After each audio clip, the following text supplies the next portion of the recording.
Bonjour Dany et Sébastien, merci d'accepter notre interview. Bonjour Bing, Bonjour. merci beaucoup de nous avoir invités pour cet entretien. Les États-Unis sont devenus le pays ayant le plus grand nombre de cas de Covid-19 jusqu'à maintenant et l'État de New York où vous vous trouvez est devenu l'épicentre de cette épidémie aux États-Unis.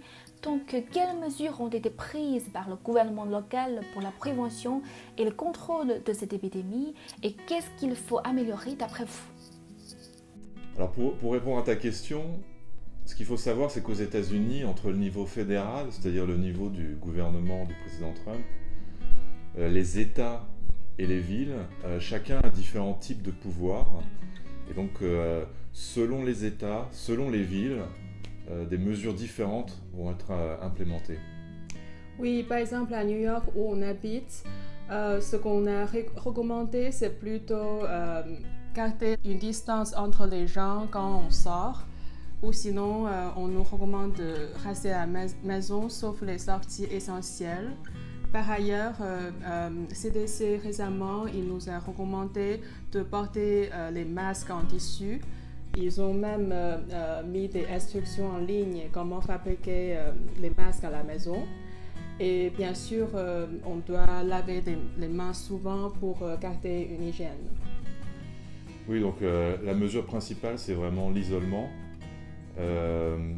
Après, donc, par rapport à la question de qu'est-ce qu'on peut améliorer, de notre point de vue, les différentes autorités ont fait du mieux qu'elles pouvaient.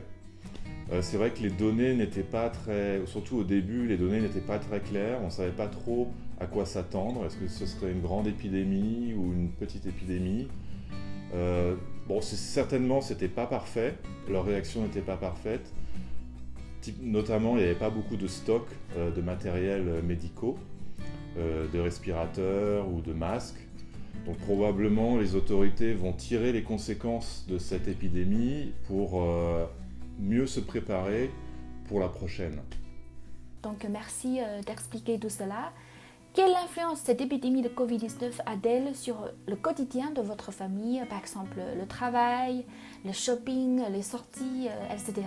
Et surtout, l'influence est pendant le week-end. Maintenant, nous ne sortons plus pour nous promener. Oui, pour moi, la différence, c'est que je travaille de la maison. Et comme dit Dany, l'impact principal, c'est plutôt le week-end. En termes de courses, en fait, il y a des choses qu'on peut acheter en ligne et on se fait livrer. Par contre, pour la nourriture, je sors tous les 3 jours à peu près pour aller chercher de la nourriture fraîche. Et ce qu'il faut savoir, c'est que dans les supermarchés, le nombre de clients est limité, donc maximum 20 clients dans le supermarché. Donc on doit faire la queue devant le supermarché, mais il y a des signes tous les 2 mètres. Donc les gens font la queue devant en gardant la distance, en se plaçant à des distances de 2 mètres. Et la plupart des gens portent le masque, bien sûr, pour faire les achats. Alors, aux États-Unis, quelles sont les réactions des Américains face à cette épidémie? Quelles mesures ont été prises pour la prévention des maladies? Les réactions déjà sont différentes entre les États ou même les villes. Par exemple, New York est très densément peuplé. C'est une situation différente de l'autre partie de l'État de New York qui est moins peuplé. En Californie, c'est un autre style de vie. Ça dépend des gens aussi. Il y a certains gens qui prennent plus de précautions. Ils suivent des consignes de CDC et ils restent à la maison. Et il y a d'autres gens qui voudraient continuer à profiter de la vie. Par exemple, ils vont aller à Floride pour prendre leurs vacances au printemps. Je sais que Sébastien travaille en tant que directeur dans un cabinet de conseil en stratégie et expert en finance et digital. Donc selon vous, comment les banques américaines réagissent-elles à cette épidémie et assurent la continuité de leur travail? Très bonne question.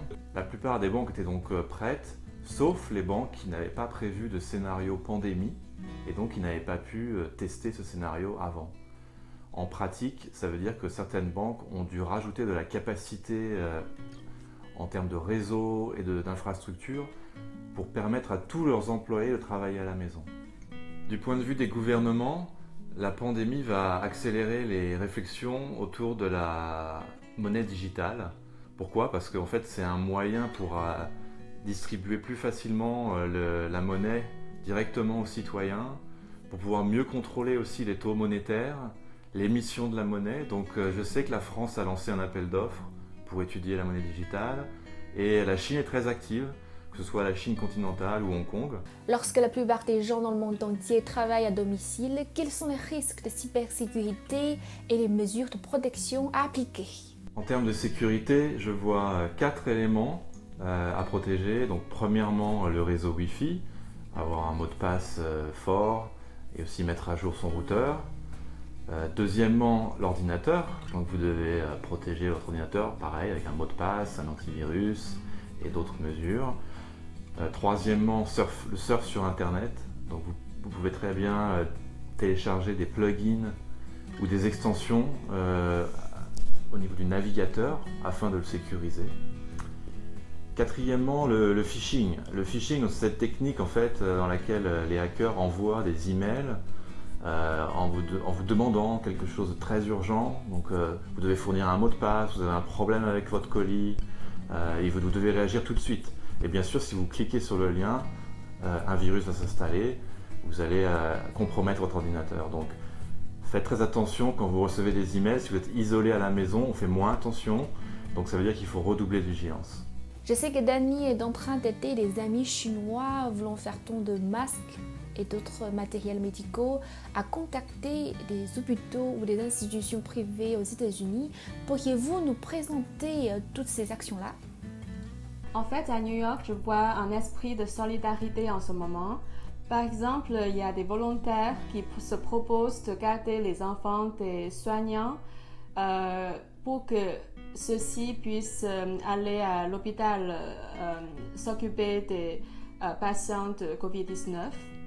Et aussi, je vois beaucoup d'associations et communautés internationales qui ont donné beaucoup d'équipements médicaux à des hôpitaux ici. J'ai lancé une association. Cette association vise à renforcer l'amitié entre les peuples de ces 3 cultures. Et notre première initiative est de récolter de l'argent en coopération avec les communautés françaises et chinoises qui sont à New York pour qu'on puisse acheter plus d'équipements médicaux et puis on distribue à des hôpitaux locaux. Merci beaucoup d'avoir partagé ce petit moment très précieux avec nous. Je vous souhaite une très bonne journée. À très bientôt, j'espère. À bientôt.